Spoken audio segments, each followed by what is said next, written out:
Vamos a ver una cosa ahora, que tiene que ver con la parte de materiales y cómo, a ver, si podemos dar como una idea, ¿no? De cómo se calcula, cómo se pueden caracterizar más que nada los materiales que son tipo pad de goma, que nosotros llamamos pad de goma, y de qué manera se fabrican y de qué manera se pueden ensayar, caracterizar y ver el valor ese de el sí, que Mariano varias veces dijo que les dijo, ¿no? Que no viene especificado el RA en una hoja de datos, en un pad de goma, pero que obviamente tiene alguna componente que está relacionada con amortiguación o que está relacionada con una viscosidad, ¿sí? Que se opone a los cambios como esa fuerza que se opone a los cambios de desplazamiento. Entonces, quisimos agregar un poquito de la parte de materiales. Yo estoy haciendo una maestría en CONEA, la maestría en materiales en Centro Atómico de Constituyentes. Y hay varios chicos de sonido que le hicieron. Y bueno, me pareció un tema que también estás hablando después con Mariano, que estaría bueno para agregarlo a modo informativo ahora, porque no vamos a hacer mucho cálculo, pero sí para tener una idea de incluso qué se puede hacer, e incluso qué relación puede llegar a tener la parte de ingeniería de materiales o todo lo que tiene que ver con eso, con lo nuestro, que es acústica o la parte de vibraciones. Entonces esto lo vimos en una materia que también que me pareció interesante y nos pareció interesante a los dos y la idea fue agregar un poquito y ver cómo funciona. Entonces, la idea es ver de dónde sale este factor damping o de amortiguamiento en materiales que son viscoelásticos, es decir, materiales que tienen comportamiento elástico como un resorte puro y comportamiento viscoso como si fuese un fluido viscoso. Entonces, obviamente estos materiales viscoelásticos tienen una componente de cada una, un poquito de cada uno, y en función de eso hay muchísimas variaciones. Entonces, lo que vimos hasta ahora es justamente eso, hay antivibratorios tipo resorte, tipo goma. Paco, por ahí, antes de que te metas, porque por ahí no lo han visto, estaba pensando que por ahí nunca han visto un pad o algo así. Ah, ok. Dale. Antes de arrancar, les muestro la camarita acá nomás. Yo tengo algunas muestras, Ah, bueno. porque, o sea, no sé si se ve ahí, porque esto es una goma nomás, ¿sí? Esto lo han visto capaz que en el aire acondicionado, que si uno la aprieta se comprime y vuelve, o sea que tiene una cierta elasticidad, como si fuera un resorte, pero esto claramente no es un resorte. Entonces, el modelo que vimos nosotros más o menos se va a poder aplicar a esto. Acá hay otro más, no sé qué. Ah, está viendo lo que decía Gastón. Acá hay uno un poco más rígido, ¿sí? También de goma. Después hay unos materiales que son unos, no me acuerdo si polipropileno o algo así, pues me fijé en el Atagit, que son una marca austríaca que yo menciono mucho porque he trabajado con ellos, no porque me paguen al respecto, que son un poco más blanditos. Estos son más rígidos, para la carga que va a soportar. Entonces, a simple vista se ven todos iguales, es como que uno ve el material y no se da cuenta el sí que tiene, o cuál sería la amortiguación, cuál sería la rigidez. La rigidez por ahí sí, porque uno puede tocar que es más duro, pero la amortiguación no es fácil de ver. Entonces, un poco queríamos también contarles algo sobre los materiales, como para que vean que no es algo sencillo, y que se entienda un poquito que pueden ser muy parecidos visualmente, pero que en realidad internamente pueden ser bastante diferentes uno de otro. Así que no, solamente eso. Te dejo. Sí, Una sí. pregunta. Sí, ¿Los pads de goma vienen entonces a funcionar como amortiguación? las dos cosas. Las Ah, dos ok. cosas.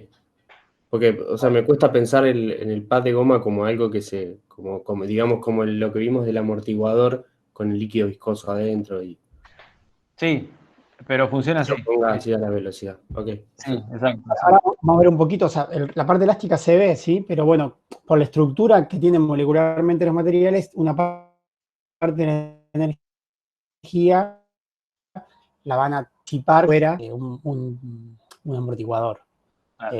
Por eso que está bueno que lo veamos, porque ese modelo resorte y amortiguador no es que en la realidad sea un resorte y amortiguador. Algunas veces sí, pero en otras veces va a ser un solo resorte y otras veces va a ser uno de estos pads, lana de vidrio, ¿sí? Diferentes materiales que se usan dependiendo del costo, que cumplen más o menos con una función combinada de las dos cosas. A veces se puede calcular al detalle, a veces no. Ok, Claro. perfecto. Esa es un poco la idea. Y de hecho, bueno, por eso, todo esto que utiliza amortiguación, como lo que vemos pad, goma, neopreno, polipropileno, etcétera, en general son materiales poliméricos. Entonces, los polímeros, ahí ya entramos en toda una rama de la parte del estudio de ciencia de los materiales. Son unas cosas bastante poco comunes en cuestión trambólica, sí. No, son un poco como enquilombadas, por decirlo de alguna manera mal, pero son poco predecibles en función o tienen comportamientos bastante extraños en sus propiedades mecánicas. Y de hecho hay muchos tipos de polímeros. De hecho, ustedes agarran un plástico y dicen, bueno, ¿por qué este plástico es más blandito, este plástico es más duro, este plástico es más frágil, este se dobla, este no? ¿Qué cambia? ¿Qué hay adentro? ¿Es todo lo mismo? ¿No? ¿Por qué? Entonces, vamos a hacer una introducción muy, muy básica de eso. ¿Qué pasa con los polímeros? ¿Cuáles son y cuáles son los que se usan en este caso para la parte de aislamiento? En general podemos dividir a los polímeros en dos grandes grupos, que son los termorrígidos. Primero, no me olvidé de poner un gráfico o alguna definición de polímero directamente, pero la voy a decir. En realidad, los polímeros son una cadena es decir, es una cadena molecular, una macromolécula que está formada muchas veces por distintas cosas, pero principalmente carbono, hidrógeno y después pueden adosarse algunas otras sustancias, pero que están unidas mayormente por enlaces covalentes y otros tipos de enlaces también. Entonces, esa macromolécula, que es una molécula, una macromolécula grande, después se repite y se va, digamos, encadenando una con otra para formar lo que es la estructura. No vamos a tener una molécula en particular, sino que es una macromolécula que se va repitiendo y se va formando una estructura polimérica que se llama, que es una cadena o medio un enjambre de lazos, de cadenas en general. Pero ahí cambian, en función, cambian las propiedades, cambia el tipo de material que vamos a tener en función de cómo si están organizadas esas cadenas, si están distribuidas de una manera aleatoria, si están unidas por un tipo de enlace tipo covalente o enlace tipo Van der Waals, que son enlaces más débiles, o enlaces iónicos en algunos casos, creo que, no sé, bueno, ahí no sé bien, pero esos son factores que van a ir cambiando y van a ir dando otro tipo de material, digamos, otro tipo de características y en general propiedades mecánicas distintas. Entonces, los termorrígidos son polímeros cuyas cadenas moleculares forman una red tridimensional, muy fuertemente unidas por enlaces covalentes y es como una especie de maraña, pero en tridimensional, y que en general no se pueden fundir, porque uno cuando rompe esos enlaces o llega a una temperatura más alta, directamente se degrada. No tienen una temperatura de fusión, es lo que pasa con algunas, puede ser, acá no puse ejemplos, puede ser baquelita, o no sé si el neopreno también, o algunos otros más.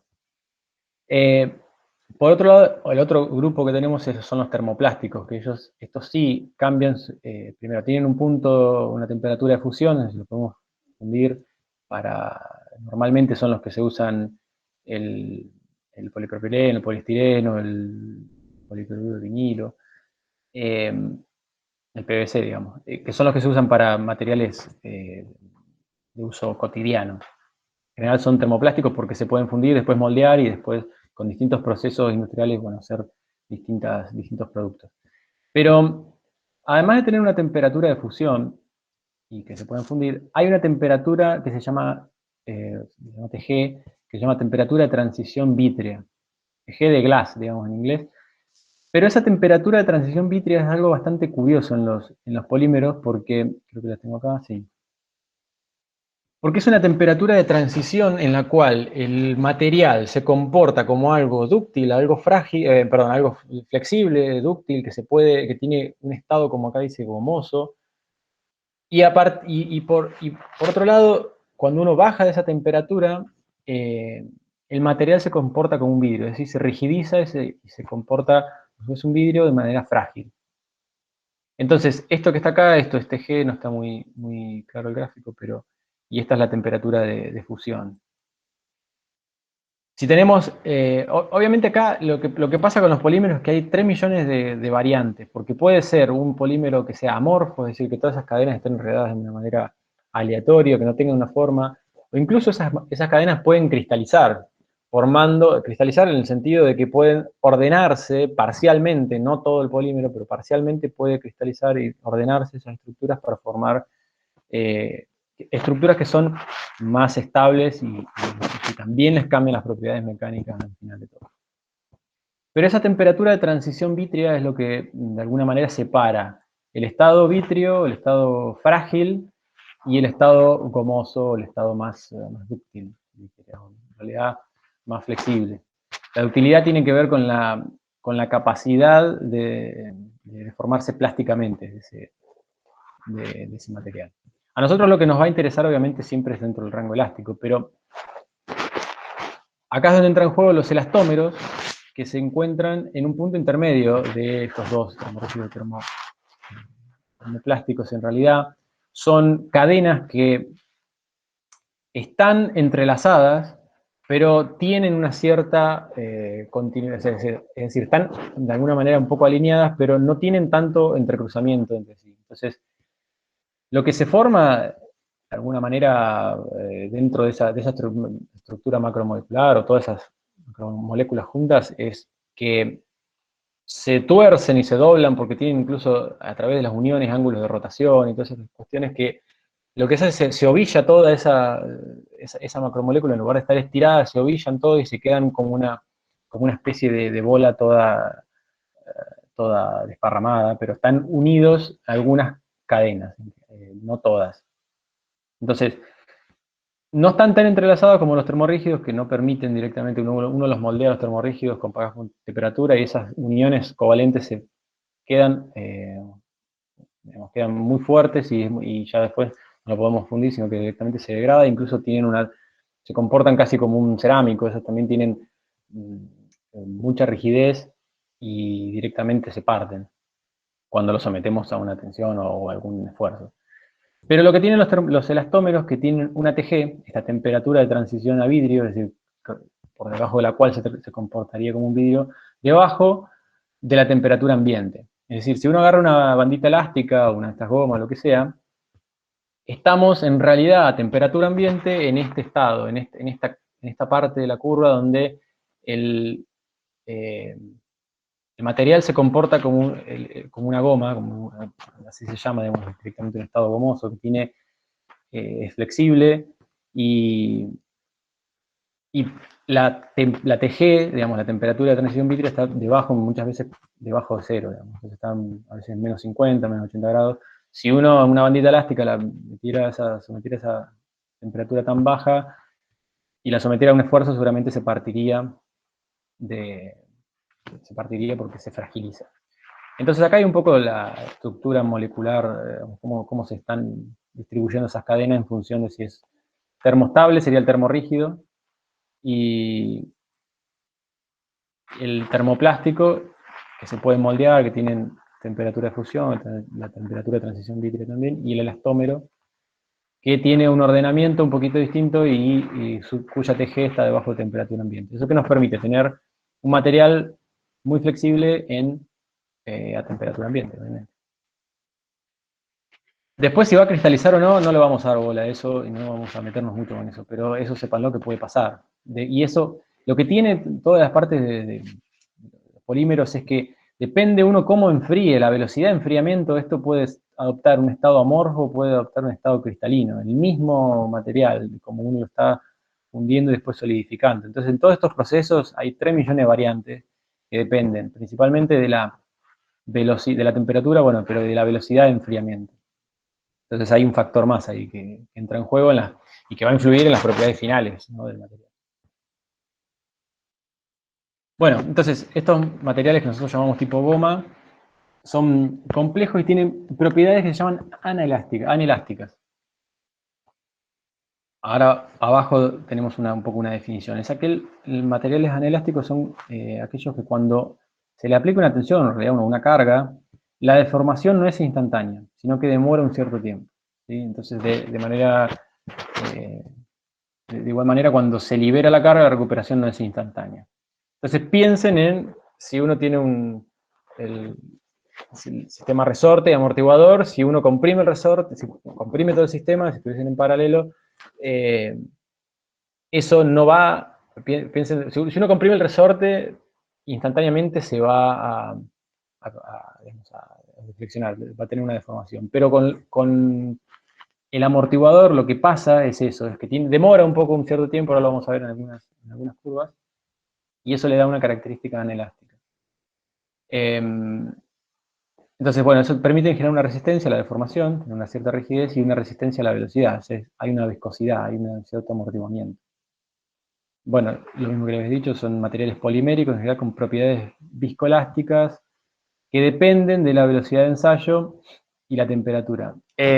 Acá igual hay una cosita, en realidad viscoelásticos y anelásticos son un poquito dos cosas distintas, porque son parecidos, pero el anelástico no necesariamente puede no ser reversible, ¿no? Podríamos tener un punto en el que no haya reversibilidad. Entonces, esto puede no ser reversible y que quede, por ejemplo, una cierta deformación permanente dentro del material. Bien. Acá nos quedó algo, estos Mariano, es lo que vas a mostrar después en el aparatito, ¿o no? ¿Estás por ahí? Bueno, si no. Perdón, ¿se escucha, no? Ah, ok. No, está bien. Bueno, hay varias maneras de medir el amortiguamiento, esto pensando en lo que estuvimos viendo ahora y en los ya sistemas armados, ¿no? No estudiando el material en sí, sino estudiando los sistemas armados. Y una que ya estuvimos viendo, consiste en ver el parámetro psi, una medición, se basa en directamente tomar la respuesta subamortiguada libre. Si uno excita, como hicimos recién, un impulsito, eso responde de manera libre. Y a partir de la amplitud que va decreciendo, ¿sí?, podemos tener una caída en la pendiente y en función de los ciclos que tenemos, sabemos cuál es el periodo, se podría estimar la amortiguación de esta manera, ¿sí? Entonces, esto es algo un poco más macro, si se quiere, más allá del material completo, del sistema completo, digo, no del material en sí, pero es como sirve, y sirve para aproximar cómo funciona ese material en ese sistema, ¿no? Con esa masa, ¿sí?, con esas características. Pero no estamos caracterizando el material de alguna manera. Entonces, esto después lo vamos a medir, o lo va a medir Mariano, lo va a mostrar un poco con el aparatito, y hacer un poco el experimento. Y van a hacer ustedes para el parcial, no sé si lo dijiste. También. Sí. No lo dije. Porque justo me fui porque se me ocurrió algo más para el experimento y me fui a buscar un precinto. Está bien. Bueno, entonces, si uno quisiera caracterizar el material, ¿cómo podría ser? Bueno, para eso hay ensayos que se pueden realizar, y no sé si vieron el video que dijo Mariano la clase pasada, pero a partir de esto vamos a empezar a hablar un poquito de lo que es tensión, deformación. Bueno, módulo de Poisson no entra en juego acá, pero también está metido dentro de las características que se podrían medir. Pero fíjense, estas son uno de los ensayos más comunes, que ya lo habrán visto en física, es el ensayo de tracción, que en el caso de los materiales elásticos, seguramente presenta una relación lineal entre tensión y deformación. Es decir, en este caso lo que hace esto es un esquema de una máquina de tracción, ¿sí? Lo que hace es, ponemos una muestra acá, agarrado a unas mordazas, y hay una celda de carga que va midiendo la fuerza, y lo que hacemos es imponer una velocidad de giro de los tornillos constante. Entonces tenemos una velocidad de formación constante, y medimos carga, en realidad, después esta tensión va a ser fuerza dividido área,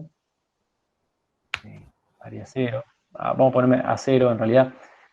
Dentro de todo esto se puede poner un poco más complejo también porque hay tensiones que son la tensión ingenieril, después la tensión verdadera, depende si dividís por el área inicial o si dividís por el área instantánea, bueno, en función, eso no hace falta complicarla, pero en esencia eso es un ensayo de tracción. Lo que podemos calcular, esta pendiente, ¿qué es? Módulo de Young. El módulo de Young. El mal llamado módulo de Young de alguna manera, porque en realidad esto sería el módulo tensil, se llama, en rigor, ¿no? Porque el módulo de Young o el módulo elástico de Young directamente tiene que ver con las separaciones de los átomos dentro de la estructura cristalina, si pensamos en un metal, por ejemplo, o incluso en otro material también, pero digamos, que tenga que ver con cuánto se puede. ¿Qué pasa? En un metal, por ejemplo, obviamente cada átomo está puesto en un lugar de una celda que forma la celda cristalina o que conforma el cristal en general, que tiene una forma determinada, y esos átomos están unidos a los otros y se pueden estirar o comprimir un poquito y quedarse igual en las mismas posiciones, es decir, tirarse de sus compañeros y aguantársela y después se suelta, vuelven. Eso sería en realidad, en rigor, el módulo de Young que se mide, es una magnitud más a nivel atómico. Pero ¿qué pasa cuando lo sometemos a fuerzas mayores? En realidad los átomos se van separando y se van uniendo a otras cosas y empiezan a aparecer defectos que dentro del metal que juegan otro papel porque acomodan la estructura cristalina y la van reacomodando.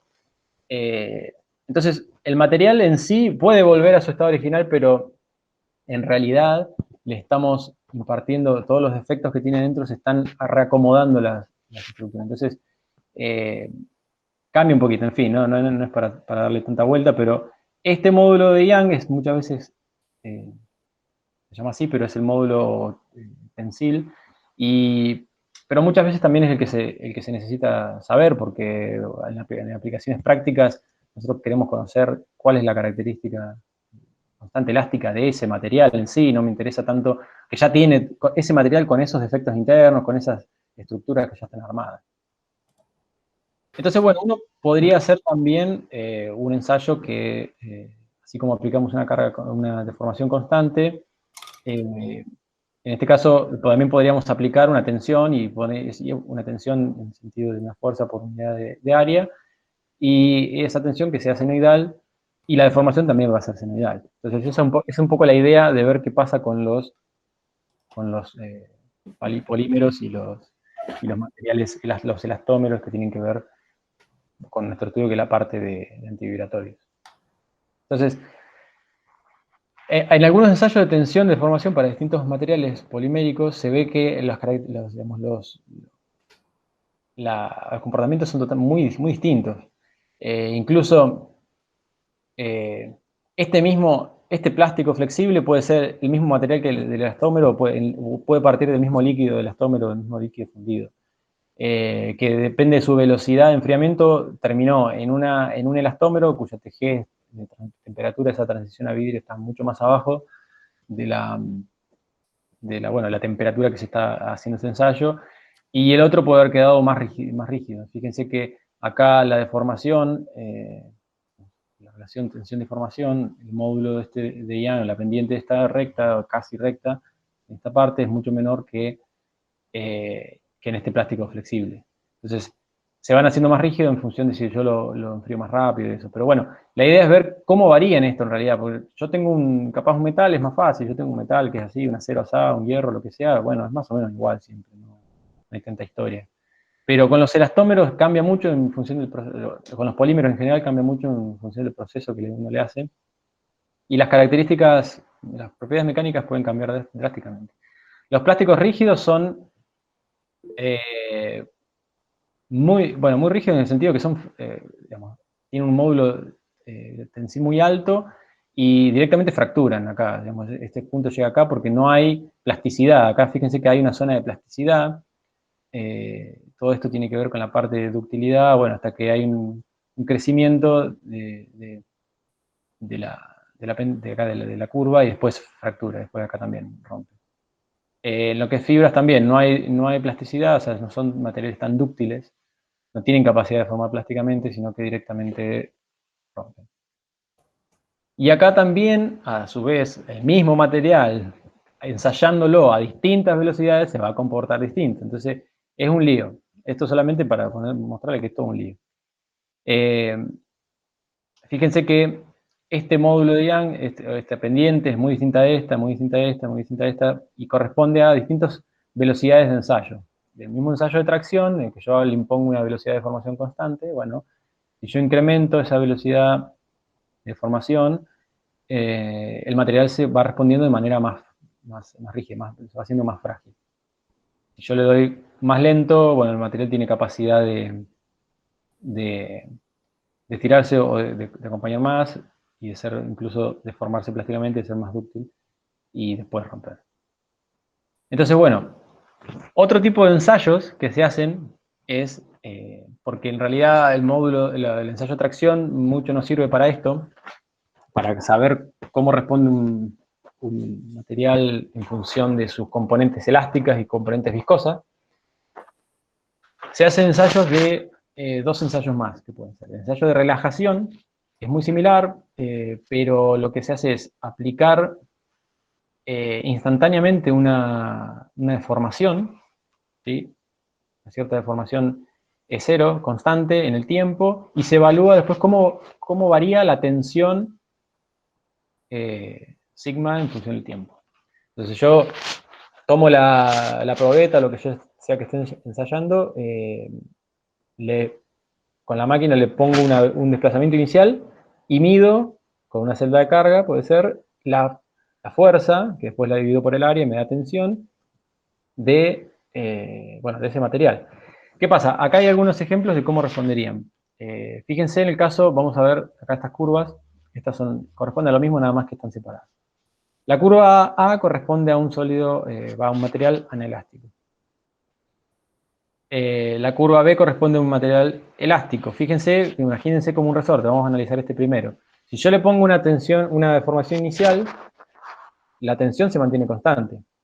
Y la tensión que yo mida, yo lo tiro al resorte y el menos K por X va a ser igual si yo lo dejo ahí.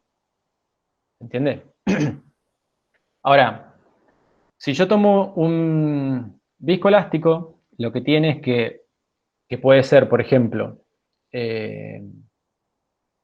puede ser, este viscoelástico puede ser un resorte, que no es tan así, pero bueno, puede ser, con un amortiguador. Podría ser algo por el estilo. Fíjense que, ¿qué pasa? La tensión aumenta y después va relajando con una caída un cierto tiempo. Bueno, esta caída, este tiempo, tiene que ver con la viscosidad.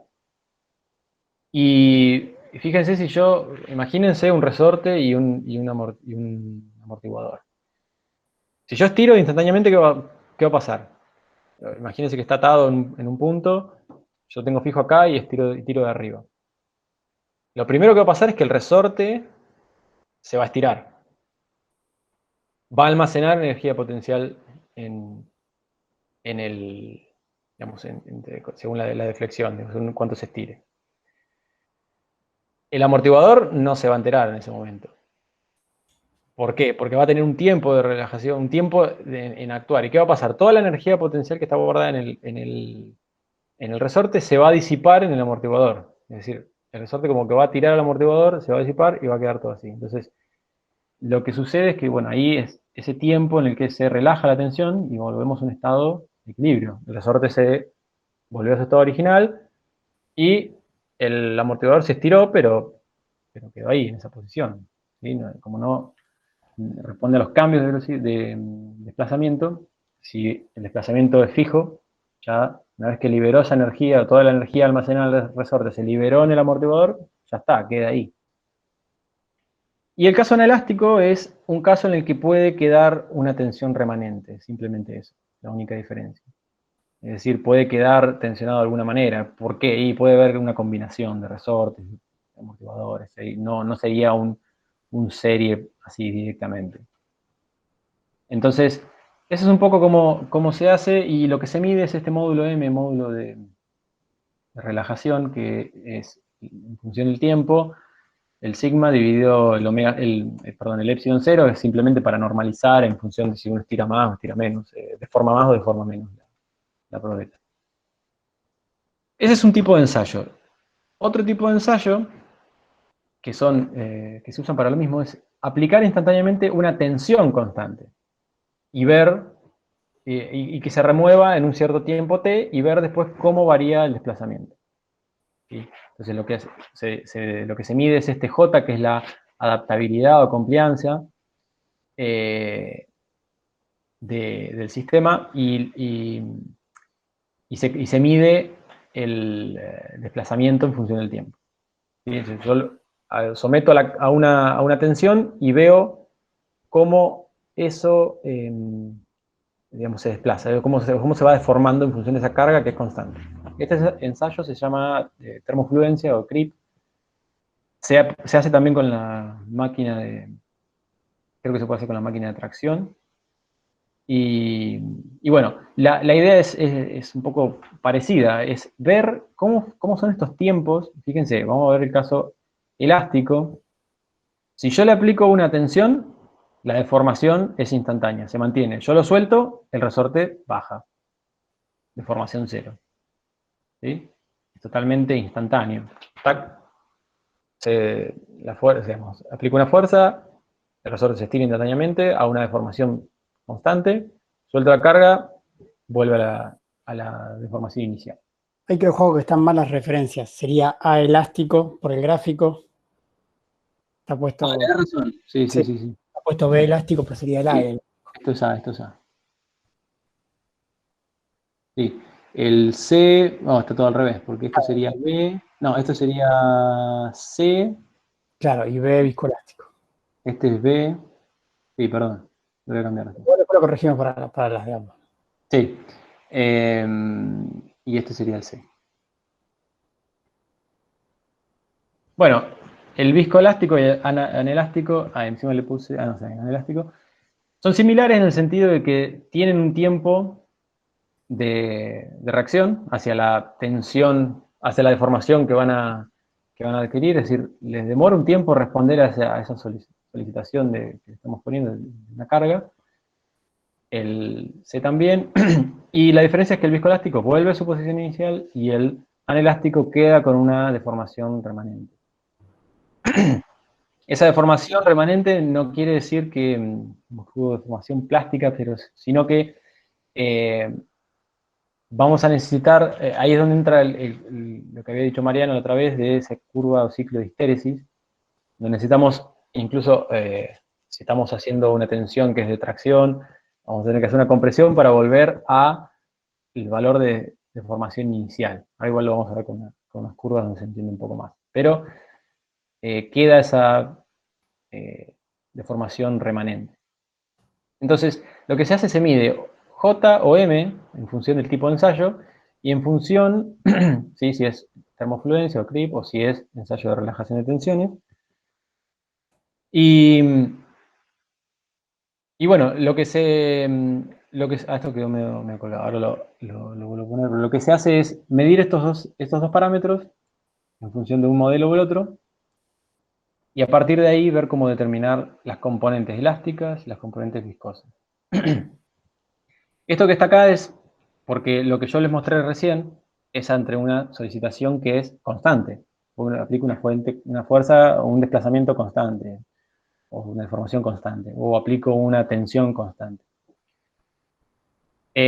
Lo que vamos a hacer es, en realidad, o lo que nos va a interesar a partir de esto es ver qué pasa si aplicamos variaciones, ya sea tanto de deformación o tensión, depende de lo que el ensayo requiera, si aplicamos uno u otro ensayo, pero que sean dinámicas. Es decir, que yo aplique una deformación o una tensión senoidal, y vamos a lograr, obviamente, también una respuesta que va a ser la deformación o la tensión en función de lo que estemos haciendo, que también va a ser senoidal. Entonces, ese es el ensayo dinámico que nos va a interesar porque nos va a describir un poco cómo responde ese material ante una solicitación que tiene ya una frecuencia, tiene una pulsación. Bueno, acá lo que les decía, la relación en los materiales poliméricos puede no ser lineal en función de la elasticidad. O sea, es elástico, pero no lineal, eso puede pasar. En los resortes no, eso es una región es totalmente lineal, es una recta. Pero sepan que puede pasar. Digamos. Entonces, si yo aplico una tensión, voy a medir una deformación, que va a ser también proporcional, va a ser sinusoidal, si yo estoy aplicando la excitación sinusoidal. Bien, esto es el módulo de Young, o en realidad módulo tensil, pero bueno, lo tomamos como, en este caso, si es un resorte, obedece la ley de Hooke. Estos no, los materiales poliméricos no obedecen en ese caso siempre la ley de Hooke.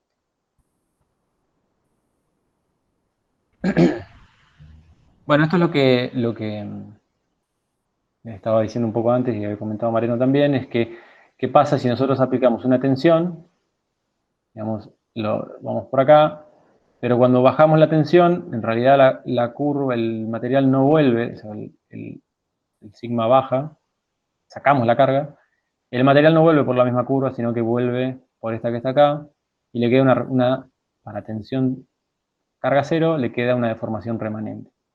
Bueno, eso se llama ciclo de histéresis. Si yo quiero volver a la deformación cero, voy a tener que aplicar si esto fuera tracción, voy a tener que aplicar una compresión acá para llevarlo a cero. Y así, todo ese ciclo, si yo quiero una deformación tal o cual, voy a tener o sea, va a ir siguiendo esta curva. Entonces, lo que vamos a tener acá es un desfasaje, que dice que cuando esto es cero, esto ya no es cero también. Entonces, eso corresponde a un desfasaje entre la tensión y la deformación. Entonces, lo que no se convierte en deformación se transforma en calor, o sea, se disipa. Entonces, ese desfasaje nos va a dar una idea de cuánta energía está invertida como energía elástica de restitución y cuánta energía de toda esa se está disipando como calor, digamos, digamos de manera viscosa o como un sólido, sí, disipando la energía. Entonces, eso es donde entra la parte viscosa. Es complejo, o sea, es mucho más complejo que el amortiguador, pero en sí lo que está pasando es eso, el propio material, por el comportamiento viscoelástico o anelástico, tiene una parte una parte de la energía que se transforma en calor. Imagínense que quieren ponerlo en resonancia, ¿sí? Acuérdense que el resorte en resonancia, o sea, iba a ser infinito el movimiento porque no había nada que disipe energía. Estos materiales tienen algo que disipa energía, pero no es que hay un amortiguador ahí, sino que, bueno, molecularmente tienen un comportamiento que una parte de la energía que se le da como una compresión o como un estiramiento, la disipan en calor. Claro. Después, el modelo matemático bueno, no sé si va a hablar un poco más de esto, pero el modelo matemático del amortiguador puede ser más o menos adecuado. Ahí está, dale. Ahí va. Sí, después, esto lo puse un poco solamente para dimensionar lo que es, no quería poner fórmulas, pero sí está bueno verlo y ver de qué se trata. No vamos a resolver nada de esto, pero fíjense que lo que sucede acá es que después se crean modelos que representen el comportamiento anelástico, es decir, cómo yo puedo representar esta curva de histéresis en la respuesta del material, cómo puedo hacer, bueno, hay modelos estudiados y estos son dos de los más básicos, pero existen otros más complejos, incluso en función del polímero y en función de otras cosas. Y después todo esto va a ser una combinación de muchos de estos modelos, o sea que se hace un quilombo. Pero esto es interesante verlo porque es el modelo del sólido anelástico elemental. Es una representación de un sólido anelástico que tiene dos versiones, si quiere, que son equivalentes. Una es el sólido anelástico de relajación, generalmente usado para los ensayos de relajación, es decir, este modelo se usa cuando uno hace un ensayo de relajación de tensión, es decir, le aplico una deformación constante y veo cómo relaja la tensión. Y el otro que es el SADE-CRIP, que es el que yo aplico una tensión y veo cómo varía la deformación. Son totalmente equivalentes, de hecho, uno es la inversa del otro en función de, en realidad, M de T es igual a 1 sobre J. Pero uno está visto, que ya lo pusimos antes de esto, que M es el módulo de relajación y este sería la compliancia o el módulo, la adaptabilidad. Es como ver impedancia o admitancia, cosas por el estilo, es como más o menos lo mismo. Pero fíjense que la ecuación, esta es la ecuación diferencial que rige ese modelo, donde nosotros acá vamos a aplicar una deformación inicial. Y lo que tenemos acá es un tau. Lo que quería ponerlo es justamente para visualizar esto. Ese tau que está acá tiene que ver con la viscosidad del material. Como si fuese un fluido newtoniano de que se opone, digamos, directamente. Entonces, ese nu es la letra, no me acuerdo. Sí, ese es no. Ese tiempo que uno ve acá, por ejemplo, que uno puede medir en este tiempo de crecida o de bajada, ¿sí? Ya sea en creep o ya sea en relajación, es lo mismo. Este tiempo que tarda, ese tau, va a estar relacionado con ese nu. Entonces, ahí ya tenemos algo que es propio del material. No podemos sacar algo de eso. Bueno, si buscamos las soluciones a eso en función, acá me lo voy a poner, pero en función de las condiciones iniciales tienen que ver con el tipo de ensayo que estamos teniendo.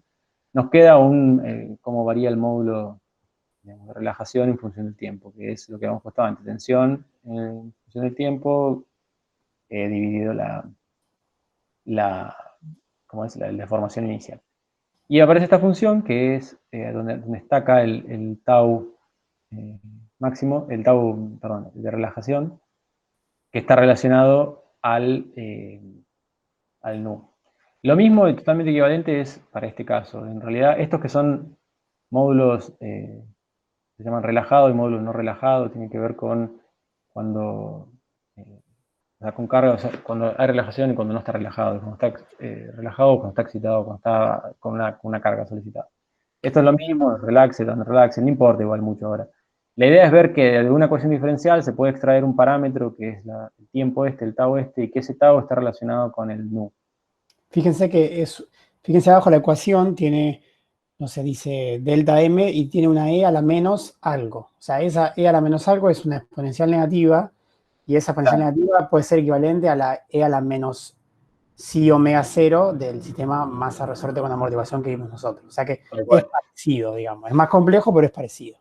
Tal cual. Por eso el material tiene un comportamiento similar, o por lo menos que se puede explicar a partir de un amortiguador o de varios amortiguadores con resortes y demás. Claro, sí. Delta M es simplemente SMG menos ME, digamos, la resta de eso. Bueno, son cuestiones ahí matemáticas, pero lo interesante es que uno después lo que hace es respuesta cuando uno hace las solicitaciones o cuando hace el ensayo sobre eso. Los modelos tienen digamos, respuestas ante esas solicitaciones dinámicas. Yo acá no lo puse, pero suponemos que ese ensayo es dinámico. Ahora, si la excitación, ya sea tensión o deformación que yo le aplico, es dinámico, es senoidal, la respuesta también lo va a hacer. Entonces, lo interesante que aparece acá es el módulo de pérdida. Aparecen M', que es un módulo de almacenamiento ligado digamos, a una constante, a una rigidez K, digamos, vamos a decirlo así, ligado a una parte de energía almacenada como energía potencial. Un módulo de pérdida, que es M', M de segunda, que está relacionado con la energía disipada, ¿sí? Y después aparece acá una tangente de phi, que es simplemente m segundo, digo m', que da una idea esto de la energía perdida, o cuánta energía se está disipando. ¿Sí? ¿Por qué? Porque tenemos una combinación de un resorte con un amortiguador. Entonces, y el eje que está acá, en el eje X, tenemos omega, que es la pulsación a la que se está haciendo la solicitación, el ensayo, lo que sea, y tau, que es el tiempo de relajación, ¿no? El tiempo de relajación de ese material. Entonces, si nosotros estamos con una solicitación que es igual a la inversa de ese tau 0, de ese tau E de relajación, vamos a estar dentro de esta curva, dentro de estos valores. Es decir, vamos a tener una frecuencia, vamos a estar oscilando ese sistema, oscilando el material, excitándolo con una oscilación que es parecida a la inversa del tiempo ese de tau, de relajación. ¿Sí? Inversa porque es la frecuencia. Si uno hiciera la inversa del tau ese, podríamos decir que es como si fuese una frecuencia de relajación propia o algo así. No lo he visto que lo llamen así, pero podría ser. ¿Qué quiere decir? Entonces, si nosotros estamos solicitando al material en ese rango, la mayor parte de la energía se va a estar disipando. ¿Sí? Va a estar disipando y va a estar, de alguna manera, atenuando esa energía, ¿no? Las va a estar disipando en calor y bueno, ahí vamos a tener quizás un psi mayor, si se quiere, o está relacionado con el nu, que es la constante de amortiguación. ¿Se entiende? La tangente de phi da una idea de la pérdida que voy a estar teniendo en de la energía. Habías dicho que eso era calor, ¿no? En forma de calor. Sí. Ah, joya. Sí. Entonces, esta es una manera de caracterizar, de poner el material y decir, bueno, ¿cuál es el módulo de pérdida ligado a una especie de comportamiento viscoso? ¿Y cuál es la componente elástica ligado a un módulo de almacenamiento? Entonces sería como una especie de ligado al K y esto ligado al sí. Y fíjense que esto, como está puesto acá, tiene que ver con la frecuencia a la que estoy excitándolo.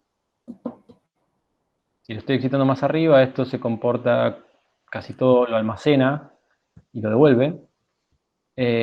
Por debajo, bueno, hay una combinación y en realidad si es muy bajo, va a corresponder al módulo, esto sería el módulo relajado. De alguna manera es como si el sistema se moviera todo junto, o no sería suficiente la frecuencia como para comprimir o de alguna manera eso. Eso es importante porque fíjense que los parámetros dependen de la frecuencia. O sea que cuando nosotros pensamos el SRA, que es una constante, en realidad sería, si bien no es un RA, pero la característica de cómo disipa calor el material va a depender de la pulsación. O sea que en realidad cuando cambiamos la frecuencia, cuando nuestro antivibratorio esté puesto en un lugar o en otro, se va a comportar diferente, ¿sí? Claro. Esto, yo no sé si en alguna ingeniería de muy alta, o sea, de un requerimiento muy específico, o sea, se va a utilizar un antivibratorio teniendo en cuenta esos parámetros. Nosotros nos contaba Floren que por ahí, para algunos diseños que tienen que ver con antivibratorios en industria militar o demás, donde se tiene que llegar a objetivos muy calculados y demás, por ahí se utiliza la tangente delta de los materiales. Entonces por ahí se busca un material que tenga una respuesta a una frecuencia y otra respuesta a otra frecuencia, o sea, como que se hace una ingeniería de materiales para lograr ciertas características. Después, si uno va a aislar una máquina a niveles de ingeniería acústica más elemental, no va a usar esto, pero sí, cuando después le voy a mostrar el datasheet de unos materiales, uno agrega, busca la rigidez de ese resorte equivalente y se encuentra con unas tablas que dependen de todo. Entonces dice, la rigidez depende del peso al que le cargo, depende. Entonces uno diseña un antivibratorio para la masa que pesa 2.000 kilos y resulta que después pesa 2.200 y cambió absolutamente todo. Entonces es como, hay que tener en cuenta que los materiales que no son un resorte y un amortiguador, sino que son gomas, neopren, no sé, polipipipipi, qué sé yo, son muy complejos. Entonces hay que tener en cuenta que hay un montón de variables para después aplicar la teoría. O sea, importa eso también, tener una idea de los límites de la teoría y que después se trabaja mucho en acuerdo por ejemplo, con gente que sabe más específicamente de materiales. O sea, hay ingenieros de materiales y está la gente que diseña ese producto y que lo vende y que lo asesora a uno para saber cómo usarlo. Claro. Pero sí entender que es mucho más complejo que lo que por ahí se piensa que es el modelo más a resorte, digamos. Yo pregunté en Conea si hay algún grupo que se dedicara a diseñar específicamente antivibratorios o algo que esté relacionado con esto para alguna aplicación en particular. Algo se me dijeron que no, realmente lo hacen para saber un poco comportamientos, pero para otro tipo de aplicaciones. Claro. Pero bueno, podría ser tranquilamente un campo de investigación, porque por ejemplo, todas las de Silomer y todo ese tipo de cosas, Sí. deben estar calculados de alguna de estas maneras. Se modelizan de esta manera y después se ensayan y así se caracterizan. Nada. Esta curva que está acá corresponde a este gráfico, a este lado. Si uno hiciera lo mismo, pero esto, para que entiendan, es con el otro ensayo, con el de CRIP, pero son totalmente equivalentes, vamos a llegar a lo mismo, digamos. Uno es la inversa del otro. No importa todas estas ecuaciones diferenciales ni nada, lo importante es que vean que se puede sacar un módulo del material de almacenamiento que está relacionado al almacenamiento de la energía, otro módulo que está relacionado a la pérdida de energía. Y esa tangente de phi que te da como una idea efectiva de cuánta energía se está disipando, cuánta energía está absorbiendo. Nada, bueno, es un poco a manera informativa, pero también para ponerlos al tanto de las cosas que se pueden hacer. Y las cosas que se pueden hacer en cuanto a materiales que estén ligados a vibraciones y que están ligados a sonido. Entonces, hay muchas patas que se conectan. Y bueno, esto es más a título informativo, no para que hagan cuentas con esto. No sé qué viene ahí. Ah, bueno. Y quedan 2 diapositivas, que son estas, y no sé si querés mostrar algo. Ah, estas 3, ¿no, Mariano? Sí, por ahí me concentraría en la última, esa, porque lo otro ya medio que lo dijiste. Bueno. Eso es, digamos, una forma por ahí de medir.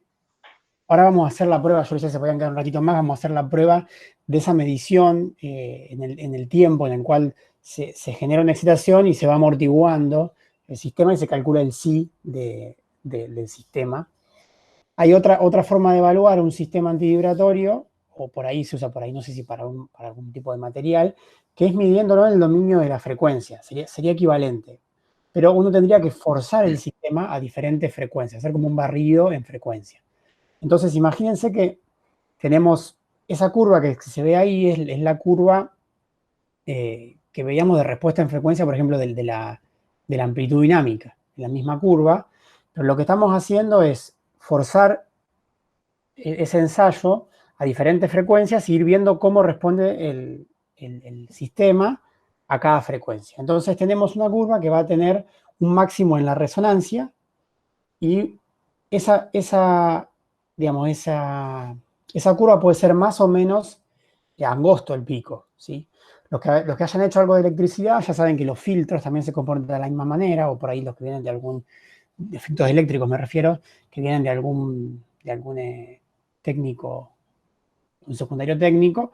Entonces, cuando tenemos una resonancia o con una amortiguación un poco menor, esa curva va a ser más aguda. No sé si podés dibujar, Joaquín, alguna arriba, un poco más picuda. Entonces, podemos caracterizar la amortiguación del sistema con una medida de la respuesta. Entonces, lo que se define es el parámetro nu, ¿sí? Esa letra nu que también aparecía antes, que se define como ese delta W dividido W0. O sea, el ancho de banda, se llama eso, dividido la frecuencia central. Fíjense abajo, se marca W1, W0 y W2. Entonces el ancho de banda es W2 menos W1, es ese ancho dividido la frecuencia central. ¿Y cómo se calcula ese ancho? Se calcula como los dos extremos, antes de la resonancia y después de la resonancia, que tienen la mitad de la energía que el pico. La mitad de la potencia o la mitad de la energía que el pico, o una caída que si uno lo mira en decibeles es de 3 decibeles. Entonces se llama caída de 3 decibeles o ensayo de media potencia o de media energía. De esa forma se define el nu como ese ancho de banda dividido la frecuencia central, ¿sí? Y bueno, los que hayan hecho algo de electrónica, en los filtros eléctricos, por ejemplo, un ecualizador multibanda, que uno puede subir una banda, por ejemplo, los ecualizadores gráficos, también esos ecualizadores tienen un Q. En electrónica se usa el Q del filtro. Hay una relación entre el Q y el NU. Si uno hiciera una analogía entre el filtro eléctrico y esta especie de filtro acústico, ¿sí? O filtro de vibraciones, y es que uno es la inversa del otro. O sea que, para los que tienen un poco más en claro el concepto del Q en electrónica, bueno, este NU de los filtros, de los sistemas antivibratorios, es 1 sobre Q. Y esto es otra forma de medirlo, y lo interesante es la diapo que sigue, que si bien los sistemas no son todos equivalentes, porque bueno, hay diferencias, no es lo mismo un amortiguador que un material anelástico, como decía Joaquín, pero salvando las diferencias se pueden establecer relaciones entre las diferentes formas de medir esta amortiguación. Entonces fíjese que el NU sería igual a 2 por sí. Entonces, si uno midiera el ensayo con el NU, sería igual a el doble que lo que uno podría obtener de esa medición en el dominio del tiempo. Y es igual ese NU a la tangente de phi, que es lo que recién mostraba Joaquín en los ensayos, ¿sí? Ahora, estas igualdades no se dan siempre, porque los materiales se comportan distintos, qué sé yo, pero bajo ciertas condiciones, en los cuales uno puede, por ejemplo, en el caso, por ejemplo, de la relación entre el amortiguador común y un material viscoelástico, esa igualdad se da para bajos valores de amortiguación. Para un psi bajito, un psi de 0,05 y un nu de 0,1 son iguales, pero si uno tiene un psi un poco más ancho, las curvas ahí se diferencian un poco, ¿sí? Pero tengan la idea de que si uno viene un datasheet de un material y dice que tiene un nu igual a 0,3, por ejemplo, podrían pensarlo como una primera aproximación como que es un psi igual a 0,15, ¿sí? Como que esa idea de que es una herramienta como para arrancar, sabiendo que el material es súper complejo y que en realidad va a depender de un montón de cosas. Pero bueno, es como, más que nada porque vamos a ver algunos datasheets que hablan de nu, no hablan de psi, porque bueno, el material tiene un modelo más parecido a los que dio Joaquín que al modelo viscoso que vimos nosotros. O sea, como una introducción nomás, ¿no? Como unas herramientas básicas. Vamos a ver algunas reglas generales de cómo elegir, si se quiere, digamos, un tipo determinado de material antivibratorio. Los resortes, ahí hay un ejemplo de un resorte.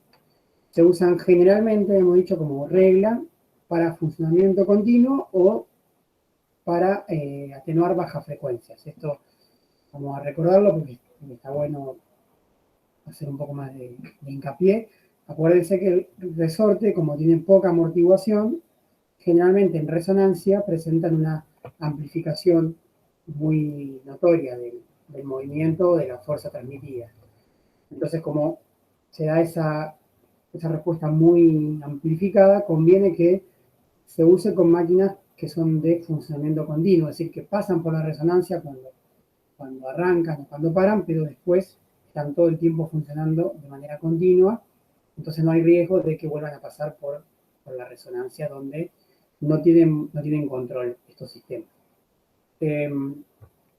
Y baja frecuencia también porque recuerden que a medida que aumenta la amortiguación, en la zona de atenuación, es decir, cuando el R es mayor a raíz de 2, a medida que aumenta la amortiguación, la respuesta para un mismo R la atenuación es menor, ¿sí? Para un mismo R, la atenuación es menor a medida que aumentamos el psi. Entonces, el resorte, que es casi ideal, o sea, un psi casi igual a 0, es el que presenta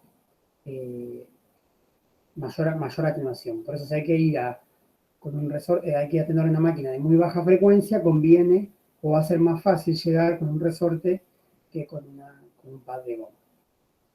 Entonces, algunos ejemplos son, bueno, cajas de ventilación medianas o grandes, climatizadores, compresores, unidades de frío, grupos electrógenos y bancadas de inercia.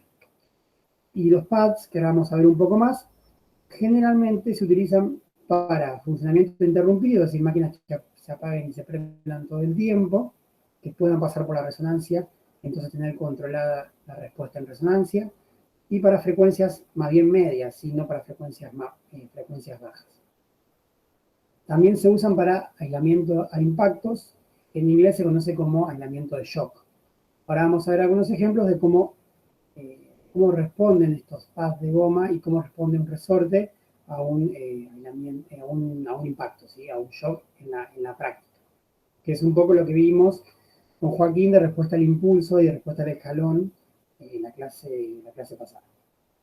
Entonces, algunos ejemplos de pads pueden ser ventiladores pequeños, climatizadores para casas, y todos los que tengan aire acondicionado van a ver que en el compresor tendrían algunos padcitos de goma, bombas de agua, tuberías, máquinas y talleres, y transmisión de ruido estructural.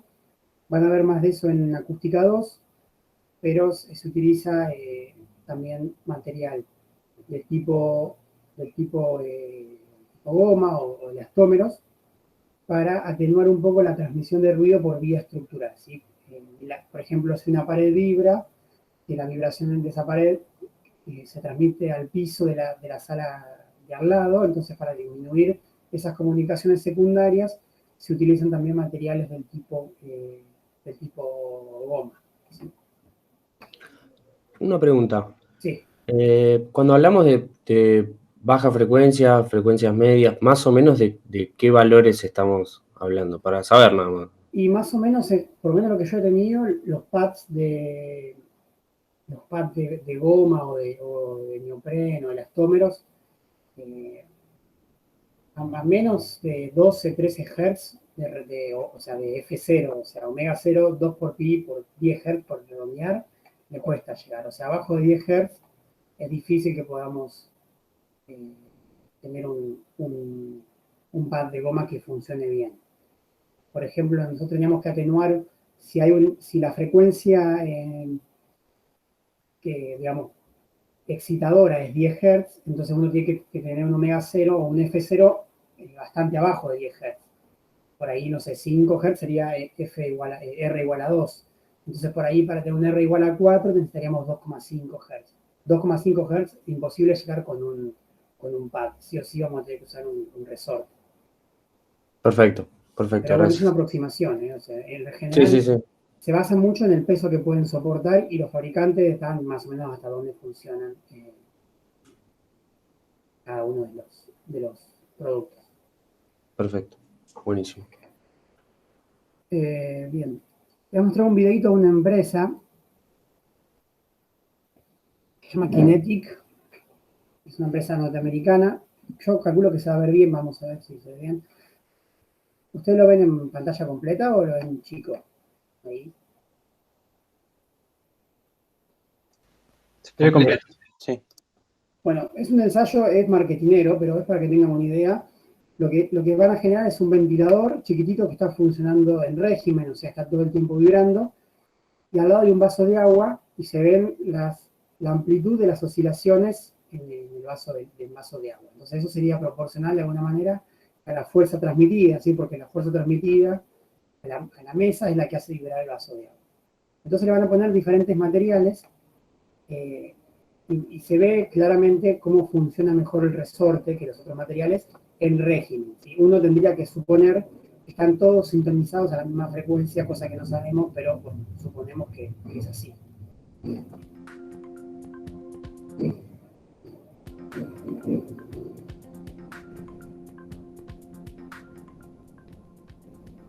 ¿Se ve bien? Sí. Sí.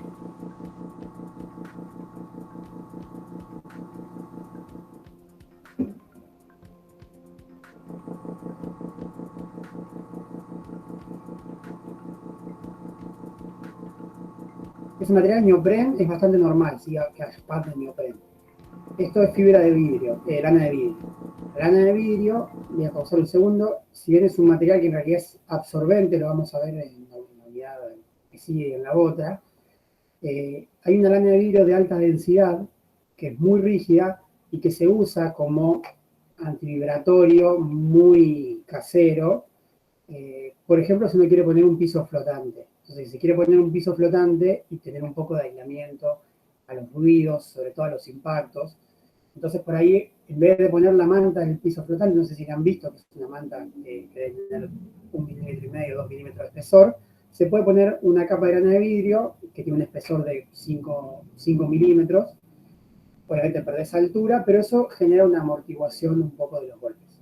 Pero no es un antivibratorio per se, ¿sí? Se utiliza porque se comprime y vuelve, tiene cierta elasticidad, pero es como de muy baja performance. De hecho, se ve que casi no hace nada.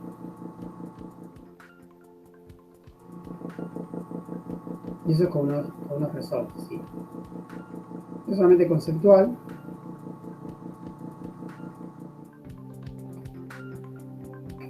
Bueno, obviamente estos tipos adivinen qué venden estos tipos. Resortes. Obvio que venden resortes, pero o sea, a lo que voy es, si asumimos, que yo creo que sí, que tenemos un pad de neopreno, un pad de fibra de lana de vidrio y un resorte, todos trabajando al mismo omega 0, ¿sí? O sea, para tener el mismo R, entonces como tienen diferente amortiguación, tienen diferente sí, se puede ver que el resorte va a generar más atenuación de las vibraciones porque a igual R tiene mayor atenuación. Bien. Les voy compartiendo los videos de YouTube porque creo que anda un poco mejor que el del PowerPoint. ¿Que se quiere unir a alguien? Una pregunta. Sí. ¿Se puede considerar que esa máquina estaba a frecuencia baja, digamos, andando? Y no creo, ese ventilador seguramente seguramente esté trabajando a 48 Hz, 50 Hz o 60, porque como son motores eléctricos, generalmente giran a la frecuencia de la red, un poquito más bajo. Entonces, si vos estás conectado a 50 Hz, seguramente cuando medís 48, 49 Hz. Entonces es una frecuencia bastante, digamos, es media. Lo que pasa es que no es que el resorte sea malo para frecuencias medias o altas, sino que va a ser más barato un pad que un resorte. Entonces por ahí conviene un pad. De una. ¿Sí? A ver.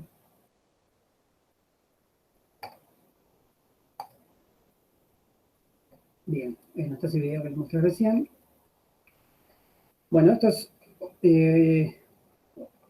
otras reglas.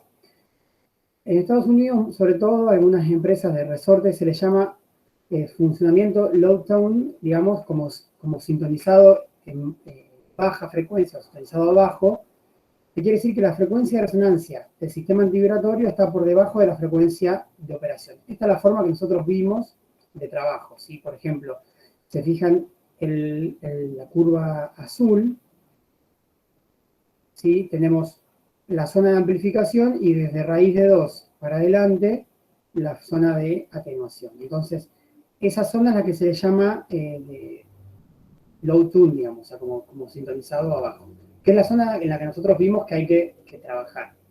Ahora, con pads antivibratorios, con pads que tienen mucha amortiguación, hay alguna forma de trabajar que se llama high tune. Fíjense que el verde, la frecuencia de resonancia está muy arriba y está preparado el sistema para trabajar en la zona de baja frecuencia. Fíjense que la atenuación es 1, o sea que prácticamente sería que la fuerza transmitida es igual que la fuerza excitadora, pero tiene un funcionamiento interesante como amortiguador de impactos.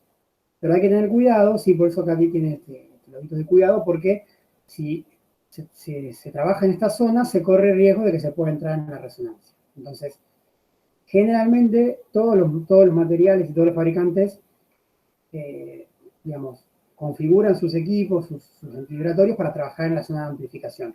Pero hay algunos casos en los cuales se recomiendan soluciones que están en realidad sintonizadas en la parte de abajo de la curva. ¿Se entiende esta diferencia?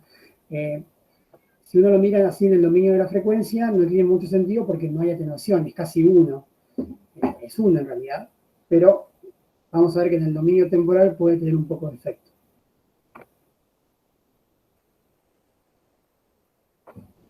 Bueno, info extra sobre pads. No todos los pads son iguales, aunque muchas veces a simple vista lo parecen. Son diseñados a nivel molecular para lograr efectos particulares, ¿sí? Si se requiere diseñar un sistema antivibratorio o antiimpactos con precisión, se debe consultar a los proveedores o bien trabajar con las especificaciones. Y como les comentaba Joaquín, los materiales viscoelásticos o anelásticos presentan propiedades que varían mucho con las condiciones de operación, con la frecuencia, con la carga o la temperatura. Esto es importante porque un resorte tiene una constante K, y esa constante K, siempre que el resorte lo trabajemos en la zona lineal, va a ser la misma. Pero un material, un pad, un elastómero, va a ser un más o menos, ¿sí? Porque en realidad, depende mucho del peso al que se le ponga encima, cuál va a ser la rigidez que tenga, depende de la frecuencia de excitación, depende de la temperatura, aunque por ahí la temperatura a nivel ambiente no es un parámetro que varíe tanto, pero no son tan sencillos de predecir, ¿sí? Entonces, digamos, unos comentarios sobre amortiguamiento de impactos. Amortiguamiento de impactos, hay toda una teoría que se llama teoría de ambiente de shock. Hay un libro de Harris que se llama Shock and Vibration Insulation, que tiene un montón de teoría y de práctica sobre aislamiento de shock. Nosotros no vemos mucho, pero digamos, vamos a ver, aunque sea conceptualmente, en base a lo que estudiamos de la respuesta al impulso y de la respuesta al escalón, cómo podría ser la respuesta a un impacto que tenga un sistema masa-resorte o un sistema antivibratorio con diferentes valores de amortiguación. Entonces, lo que están dibujados en los dos gráficos son la respuesta al impulso a la izquierda y la respuesta al escalón a la derecha. Eso es genérico, no hay valores específicos ni de amplitud ni del tiempo, ¿sí? Lo que es como un valor, una curva genérica o estándar. Fíjense que a la izquierda lo que estamos haciendo es darle un golpe a un sistema masa-resorte. Entonces lo que hacemos es generar esta curva, que ya la vimos muchas veces, que es la exponencial negativa multiplicada por la senoidal o por el coseno, depende de cómo lo queramos definir. Entonces ya lo habíamos visto, fíjense que para un psi muy bajo, como puede ser un psi 0,1, el movimiento tiene varios ciclos antes de atenuarse, pero fíjense que a medida que aumentamos el valor de psi, llega un momento en el que está críticamente amortiguado con psi igual a 1, que es esta curva, la segunda de abajo hacia arriba, y el de abajo de todo es un sistema sobreamortiguado con un psi igual a 1,5. Fíjense que con el psi igual a 1,5 o con el psi igual a 1, el sistema, uno le da un golpe o le impone una fuerza en un periodo muy corto de tiempo, se le impone una velocidad inicial, cualquiera de los modelos que queramos verlo, y el sistema vuelve rápidamente a la posición de equilibrio sin oscilación, ¿sí? Entonces, esa respuesta ya la habíamos hablado, por ejemplo, en el sistema de suspensión de los vehículos. Lo que se busca es eso, ¿sí? Se busca que el sistema vuelva rápidamente al equilibrio sin entrar en oscilación. Entonces, también en aislamientos a impactos, por ejemplo, imagínense si queremos aislar el ruido, no sé, de un gimnasio hacia abajo, por ejemplo, que puede llegar a haber, no sé, pesas que se caigan o pelotas pesadas que se caigan o gente saltando. Esos impactos, por ahí la teoría de estudiarlo como un sistema, estudiarlo en función del R, digamos, es difícil decir cuál es la frecuencia de un impacto. Tiene todas las frecuencias, es como complejo. Entonces, la forma de estudiarlo por ahí es por el camino temporal, ¿sí? Y aunque acá no vemos tanto sobre eso, tiene sentido, digamos, ya imaginar que uno no va a poner resortes si quiere atenuar, digamos, el ruido de un gimnasio, además de que se van a mover las personas arriba.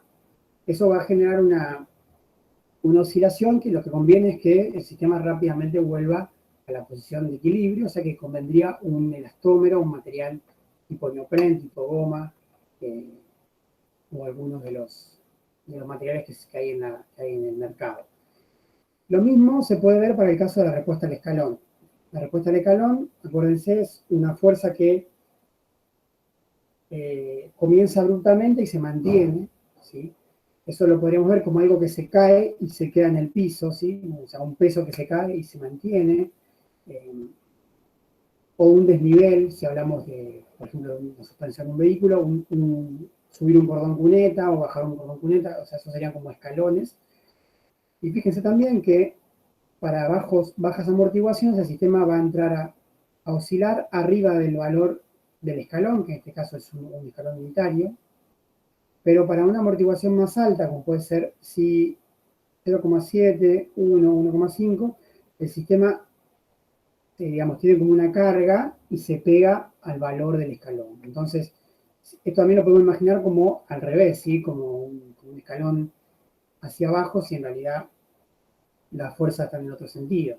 Por ejemplo, si se cae una pelota muy pesada y tenemos una amortiguación muy alta, va a rebotar pocas veces o vamos a poder evitar que rebote, ¿sí? En cambio, si la amortiguación es baja, va a rebotar, entonces lo que vamos a tener hacia abajo son muchos ruidos, muchos golpes. En cambio, si se cae una sola vez y se queda en el piso, hacia abajo la transmisión sonora va a ser menor.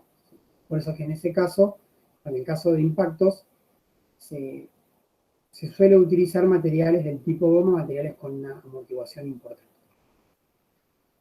Entonces ahora le voy a mostrar de una empresa que se llama Gesner, que es una empresa alemana, dos productos.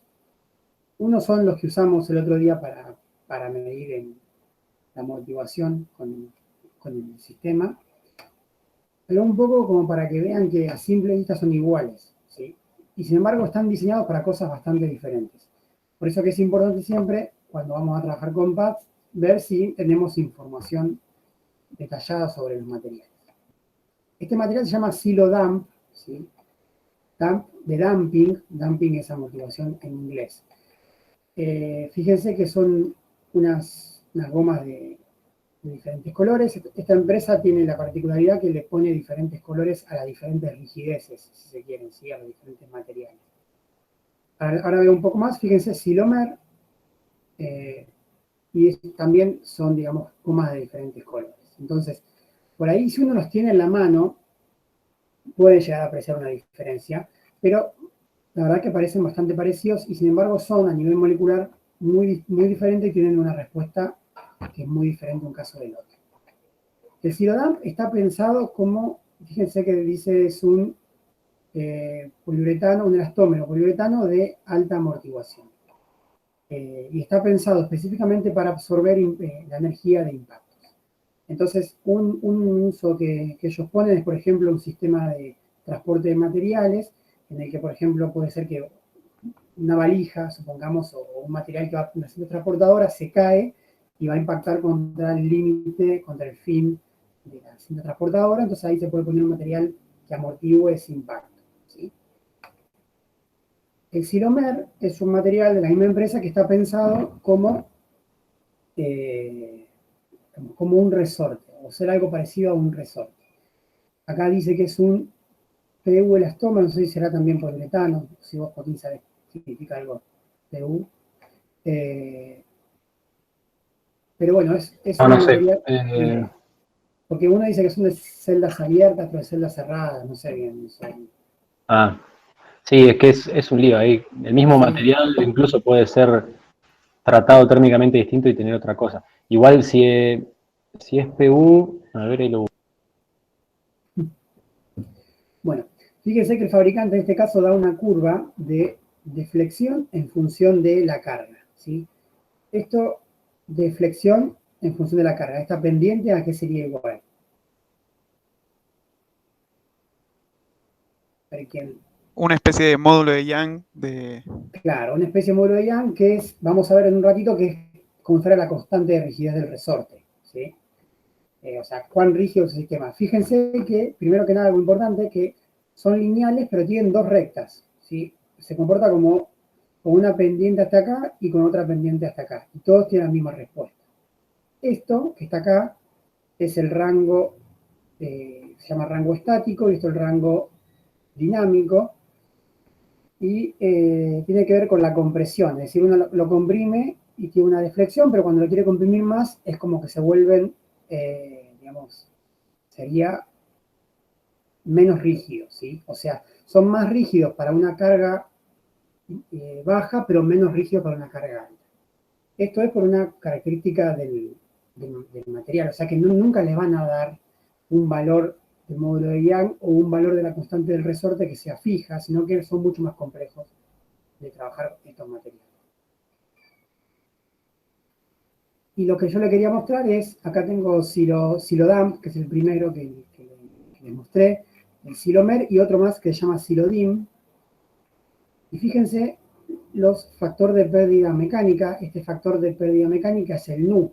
¿Sí? El nu, voy a volver a la diapositiva, es este valor que se podía aproximar a ser 2 por sí. ¿Sí? Nu igual a 2 por sí. Entonces fíjense en el datasheet del fabricante, el Silodamp tiene un nu de 0,6, 0,5 más o menos. O sea que un sí de 0,3. ¿Sí? Un sí de 0,3. En cambio, el Silomer tiene un nu que está de 0,25 a 0,11, o sea, un sí de 0,12 a 0,05. Y el Silodim, que es un material que tiene una amortiguación muy baja, también es una goma con una amortiguación muy baja, el factor de pérdida mecánica está en 0,07 más o menos, o sea que el sí sería 0,035. Fíjense que una amortiguación muy alta en la realidad, o sea, en la realidad me refiero a lo que se puede conseguir en el mercado, anda alrededor de 0,4 como máximo, ¿sí? 0,3, 0,4. Más que eso es muy difícil de conseguir.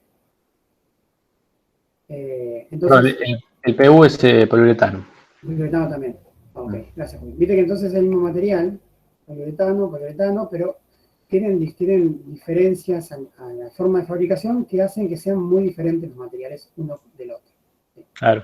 Hay uno que es elastómero, después ahí tenés poliuretanos que son termoestables y termorrígidos, eso es lo mismo lo que vimos el otro día, que uno depende si uno se quema antes de fundirse o si se funde o si se puede fundir y digamos fluir o ablandarse antes de quemarse, antes de quemarse. Son un kilómetro. Sí, es un lío bárbaro. Bueno. Esos valores de sí, ¿para sí. qué masa o qué deflexión están? Bueno, Porque esos son, no sé, habría que ver bien la norma, a ver qué valores dice. ¿Sí? Es un valor, obviamente eso depende es un valor estimativo, depende mucho de la posición en la que se lo ponga dentro de las curvas. ¿Sí? Además el sí también depende de la masa y depende de la rigidez, o sea que en realidad se puede variar. Pero es una idea de por dónde puede llegar a andar. perfecto. Les voy a No mostrar sé si entonces, sería más un RA o algo así o no. no, en realidad es un 2 por sí, pero depende de la curva en la que esté puesto, porque en realidad este ensayo se hace en dominio de la frecuencia. Claro. Y es para... Y parado por una carga en particular. Claro, habría que ver bien la norma DIN, yo eso no la tengo, habría que ver bien cómo se hace. Por ahí después lo voy a buscar y les cuento el ensayo a ver cómo. Así lo vemos exactamente. Porque no sé qué modelo de amortiguación se usa para calcularlo. O sea, cuál es el modelo, si es uno de los que explicaste vos.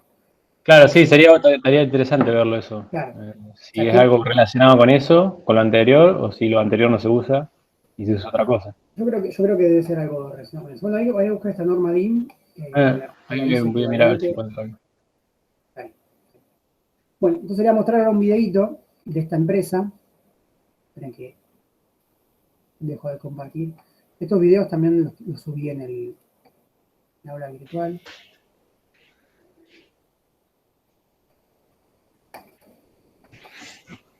Este está bastante bueno. Acá están los tres materiales, ¿sí? Para una rigidez comparable. Yo tengo unas muestras de este material y el material se especifica un color para como el peso promedio que puede soportar, con la carga promedio que puede soportar. Entonces, estos tres materiales son equivalentes en cuanto a la rigidez que tienen, ¿sí? Pero lo que varía más que nada entre los tres es la amortiguación. Lo que van a hacer es subir la bola y soltarla y ver la respuesta.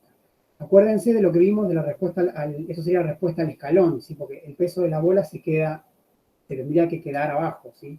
Entonces fíjense la respuesta que tienen los tres sistemas. Acá, Silodam, Silomer y Silodin, o sea que de izquierda a derecha tienen más amortiguación a menos amortiguación.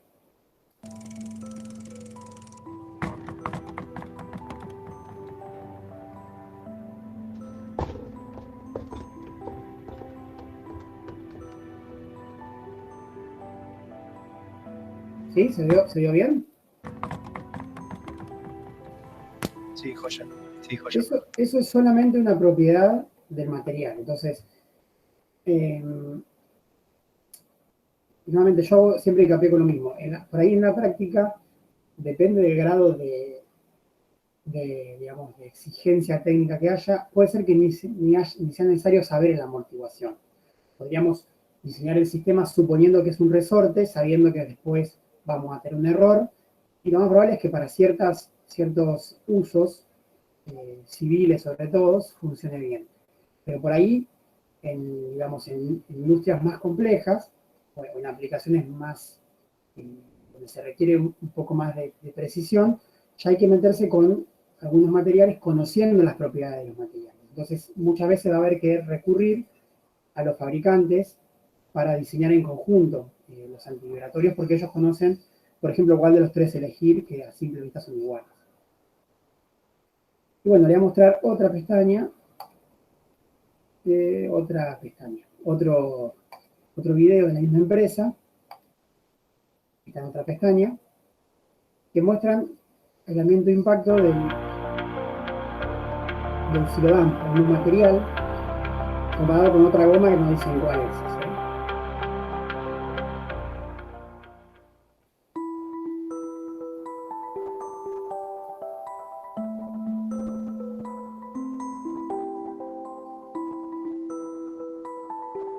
El ensayo hace tirar una pelota desde arriba, ¿sí? Y ver el efecto en el vidrio. Yo calculo que las dos pelotas tienen el mismo peso y bueno, que son iguales. Todas estas cosas son comerciales, ¿no?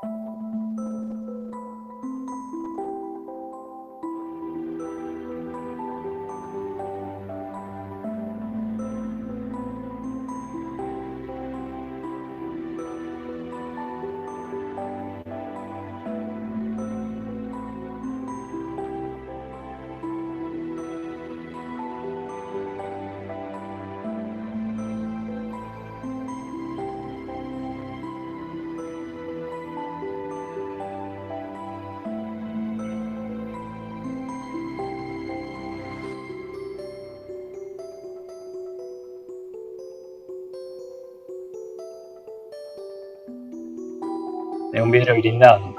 ¿Qué dicen? No lo sé, Rick. Es un vidrio blindado. Te hace dudar un poquito, ¿no? Pero bueno. Parece igualmente, sí, no lo sé, Rick. Pero bueno, qué sé yo, está bueno para probar. Lo que sí se entiende, de hecho, hay una medida muy, muy importante en la teoría del aislamiento a shock, que es la energía que se disipa, en medio ciclo, ¿sí? ¿Por qué? Porque imagínense que tiramos la pelota, digamos, pega en el material, rebota y vuelve a caer. Entonces, la energía que se disipa en ese medio ciclo, que sería el medio ciclo de la senoidal, si pudiera continuar, es importante para ver si es mayor o es igual a, digamos, mayor no, si es igual por lo menos a la energía potencial que tenía el sistema por estar a una cierta altura. Entonces, de esa manera se puede evitar el pique de la pelota sucesivas veces. Es como que hay una medida que tiene que ver con la energía que absorbe. Después le voy a pasar el libro de Hardick, que tienen 1000 hojas sobre aislamiento de impacto, si quieren. Bueno, y esto se lo mostré. Bueno, vamos a ver algunas cosas más sobre los pads.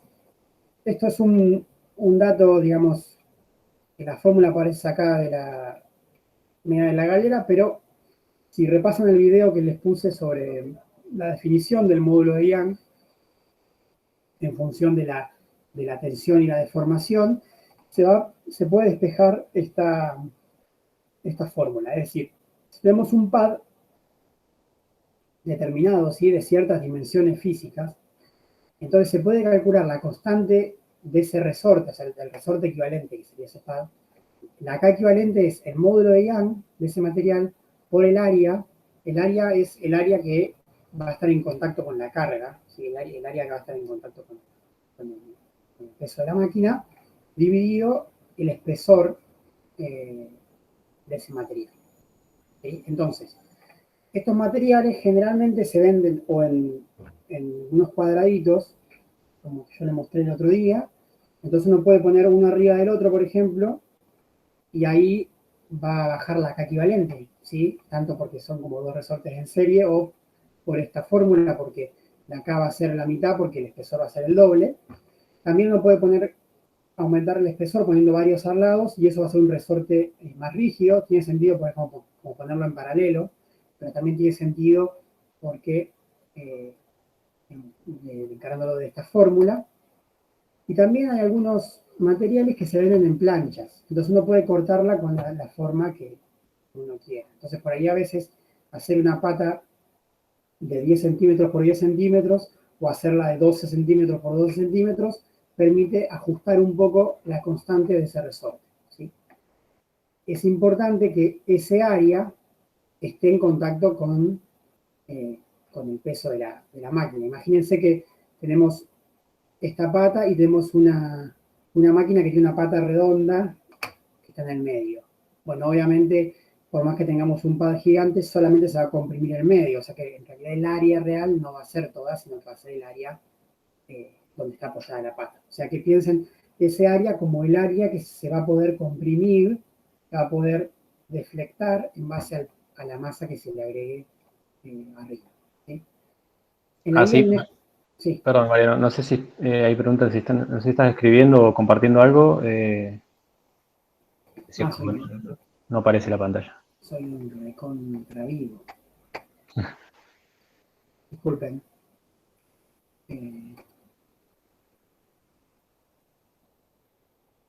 Ahí estamos.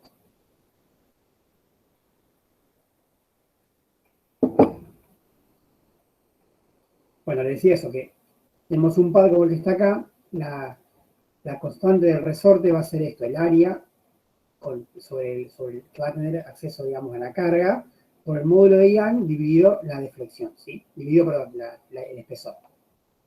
Entonces, este módulo de Young, fíjense, voy a volver para atrás, en la especificación del Silomer, el módulo de Young sería la pendiente de, digamos, de estas curvas, que no es una recta, que aparte está tabulada. Ahora, fíjense, por ejemplo, podríamos tener este material en esta pendiente, pero a su vez, eso sería el módulo de Young, o sea que también depende de la forma que le demos, depende del tamaño que le damos y el espesor que le damos. Hay un ejercicio de la guía que se trata un poco de eso, es el del resonador magnético, no sé si es el 14 o el 15, que se trata de elegir un antivibratorio en base a unas tablas que tengan en cuenta esta teoría que estamos viendo acá. ¿Sí? Bien, ahora hay otras cosas importantes. Hay un parámetro importante que es el factor de forma, que lo abrevian con la letra Q, ¿sí? Fíjense la pata que está ahí abajo. Esa pata es una pata de un material elástico, un elastómero, que está sometida esa pata a 1200 kilos. ¿Sí? Fíjense que el material se está comprimiendo por el peso de la máquina, pero sobre todo se está deformando. Fíjense que se está deformando para afuera acá. ¿Sí? Es decir, si bien se comprime mecánicamente, en realidad sabemos que lo que hace es como expandirse hacia los laterales, ¿sí? Entonces, la rigidez de ese material, o sea, si ese material se comporta como más rígido o menos rígido, con una constante K mayor o menor, va a depender también de la forma que tenga el pad. Con la forma me refiero a si es un cuadrado, es un cilindro, si es un cilindro con un orificio en el medio, que son las tres formas que generalmente suelen haber. Es decir, el mismo material, del mismo espesor, no tiene la misma rigidez si es digamos, un paralelogramo, que es, un paralelogramo no, un paralelepípedo, que si es un cilindro, ¿sí? ¿Por qué? Porque es importante este parámetro Q, que es el área bajo carga, que sería el cuadrado acá arriba, dividido el área libre de carga, que serían los cuatro lados de los cuatro lados que no tienen la fuerza, no tienen el peso de la máquina, ¿sí? Entonces el factor de forma es un parámetro que importa. Y fíjense, por ejemplo, esto es una especificación, fíjense cómo cambian las curvas que veíamos antes, las curvas que serían del módulo de Young. El factor de forma es 3, que 3, por ejemplo, es... factor de forma 3, un factor de forma 1,5. Fíjense que son diferentes las curvas, es decir, el mismo material presenta dos rigideces distintas o dos módulos de Young distintos en función de la forma que tiene, o sea que no es un material sencillo. Y estas formas son las tres más comunes, una pata cilíndrica o una pata cilíndrica con un agujero para poder pasar un tornillo. Son las tres formas que generalmente se utilizan. Entonces ahí está una relación entre las áreas para poder calcular este parámetro Q, ¿sí? ¿Se entiende esto? Sí. Bueno, entonces, para evitar tener en cuenta el factor de forma en la elección del sistema, muchos fabricantes le agregan a los modelos ciertos refuerzos, como costillas, bultos u orificios regulares, que agregan rigidez al sistema al aumentar la superficie libre de carga. Es decir, fíjense que es muy común ver este tipo de formas, o digamos con dos niveles o con orificios.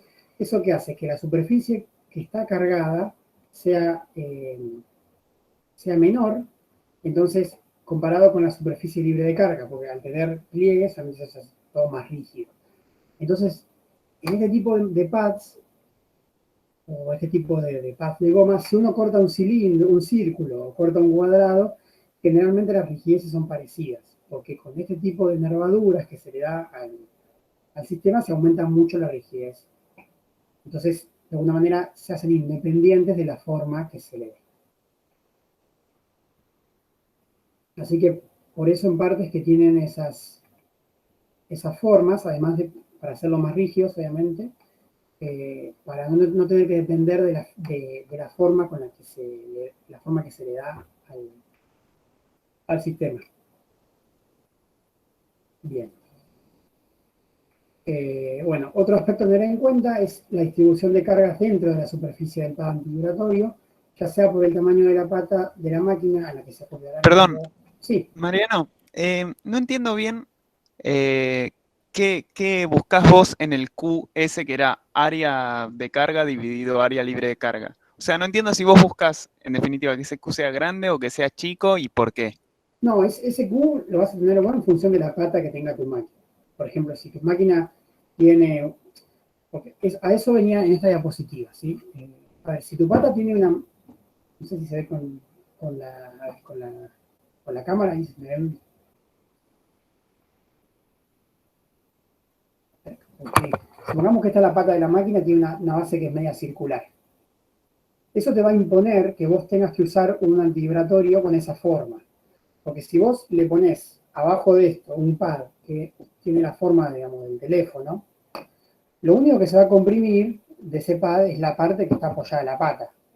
Entonces, el resto del pad no va a hacer nada. O sea que en realidad, vos, por más que tengas un pad muy grande y puedas decir, bueno, como aumento el área, entonces siguiendo la fórmula esta, yo puedo cambiar el módulo de Young. En realidad no, porque el área tuya es el área que tenés. Claro, el área posta, digamos. Claro, entonces vos vas a tener un factor de forma que te lo va a imponer la pata de tu máquina. Entonces lo único que hay que tener en cuenta es que ese factor de forma te genera cambios en las otras variables. Entonces vos tenés que ver en los datasheets si querés ver el módulo de Young para este factor de forma que yo tengo acá. Claro, ¿Se está entiende? bien. O sea, no es algo que vas a elegir, sino es algo que vas a tener. Fíjense en esta foto, si se ve acá la pata real de la máquina, esto es un círculo, ¿sí? De aluminio. Entonces nosotros para poder adaptar la pata y usar un pad cuadrado, ya hicimos un taco de aluminio macizo, que eso distribuye más o menos la carga de ese circulito en todo el tamaño del pad, para poder tener un área mayor. Pero si no, la máquina original viene con una pata que es un cilindro. Claro, está bien. ¿Se entiende ahí más o menos? Sí, Lo importante es conocerlo para usarlo en las ecuaciones que le da el fabricante para poder estimar las constantes del material.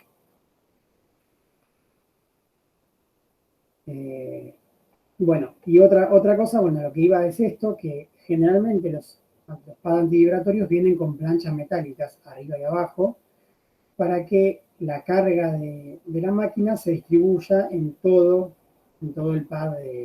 Entonces, de esta manera, si por ahí la pata es un poco más chica o es un poco más, de una forma que no es exactamente igual a la del pad, de alguna manera esa plancha rígida, o en algunos casos una arandela, ¿sí? Porque depende mucho del peso que se tenga, o sea, para un aire acondicionado puede ser una arandela, para un equipo de resonancia tiene que ser un pad un bloque de aluminio que pesaba como 5 kilos, una cosa así.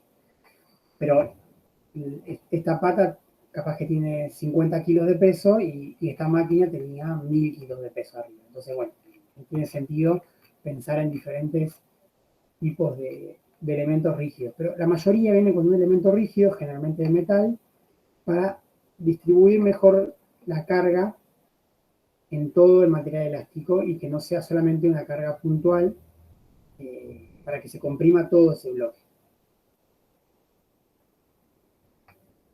Bueno, y después unos ejemplos de materiales que por ahí van a ver, son materiales generalmente viscoelásticos o con elastómeros. Bueno, en los suelos flotantes, como les decía, se puede utilizar una lámina de... Esto es caucho que está todo picado, está prensado, entonces eso genera una amortiguación de impactos, aunque no se comprime mucho, entonces por ahí lo más probable es que un sistema como este, o sea, un piso flotante arriba de una lámina de caucho, esté trabajando de esta forma, esté trabajando debajo de la frecuencia de resonancia, ¿sí? Trabajando acá. En realidad no atenúa mucho, lo que hace es disminuir a los impactos.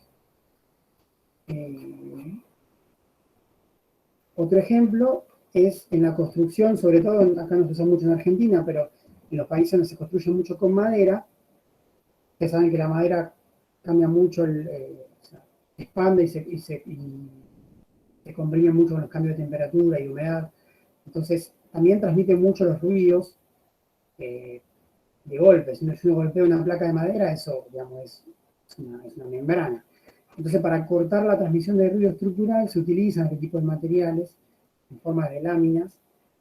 Y fíjense que el acople que se hace por esta escuadra, la escuadra también abajo tiene el mismo material, como para que no haya una vinculación directa entre la pared y el piso, ¿sí? Esto se utiliza bastante. Los que hayan hecho algo con Durlock, viene una, se dice cinta acústica, algo así, que es una pequeña goma que se pega a la estructura metálica de Durlock para que también el ruido que se transmite por vía estructural sea un poco menor. En Acústica 2 van a ver unos modelos para estimar estas transmisiones secundarias de ruido, ¿sí? Es decir, cómo el ruido pasa de esta habitación a esta habitación, no por la pared que las divide, sino por el techo, ¿sí? O por la pared de atrás o por la pared de adelante, es decir, las paredes que no son justo la divisoria entre las dos. Y en ese tipo de transmisión secundaria es muy importante la vinculación que existe mecánica entre la pared y el techo, o entre la pared y el piso, o entre la pared y la otra pared. ¿Se entiende eso? Sí, joya, profe. Bueno, y el otro ejemplo que esto lo van a ver también en las obras es en los puentes o en las estructuras grandes en los edificios, suele haber algunos uniones juntas de goma, que son también juntas de dilatación para evitar que eso se rompa, se fracture, pero también permite disminuir un poco digamos, la transmisión, no transmisión de ruido, pero sí que tenga menos oscilación ese sistema. Por ahí, imagínense cuando pasa un camión o algo, que esas vibraciones se amortigüen con un elemento que genere bastante damping, ¿sí? Bastante amortiguación. No sé si alguna habrá estado en Puente Saavedra, que se mueve muchísimo. Yo siempre digo ese ejemplo porque Puente Saavedra pasa en el bondi y se mueve, que parece que se va a caer. No sé, casi le había puesto un resorte. Así que, Algo bueno, así tiene la ballena azul. El auditorio ahí en el CCK, el auditorio principal sinfónico. En el congreso, ¿te acordás? En el congreso que hicieron acá en Buenos Aires, el ICA, mostraron un poco, lo único que me acuerdo así era que la frecuencia de resonancia estaba en 6 Hz, algo así, todo el sistema. Eso es para Todo el cortar la bodoque. vibración del subte, ¿no? De la línea. Claro, por debajo pasa el subte, y bueno, tiene esas 4 patas de la estructura grande, digamos, la ballena en sí, y está apoyada sobre unos tremendos tacos de goma así gigantes. Bueno, en el viaducto de San Martín se ve también. En el del Belgrano, no, en el del Mitre, por Belgrano, se ve más porque hicieron esa estructura rara que es como no sé, es rara la forma del viaducto, y se ven los tacos de goma y arriba está apoyada, digamos, lo que después soporta la vía. Pero si el día que puedan volver a Caseros, los que vayan en el tren, se ve digamos, entre la columna y los travesaños que sostienen a las vías, hay unos tacos de goma. Eso está igualmente anclado con tornillos también, no sé cómo es el anclaje, pero la goma ahí sirve para cortar un poco la vibración, más para darle no sé si por una cuestión acústica, no creo que lo hayan hecho por una cuestión acústica. De manera indirecta lo hace, pero generalmente lo hace más por una cuestión mecánica, ¿no? Para amortiguar las vibraciones y darle más integridad mecánica al sistema.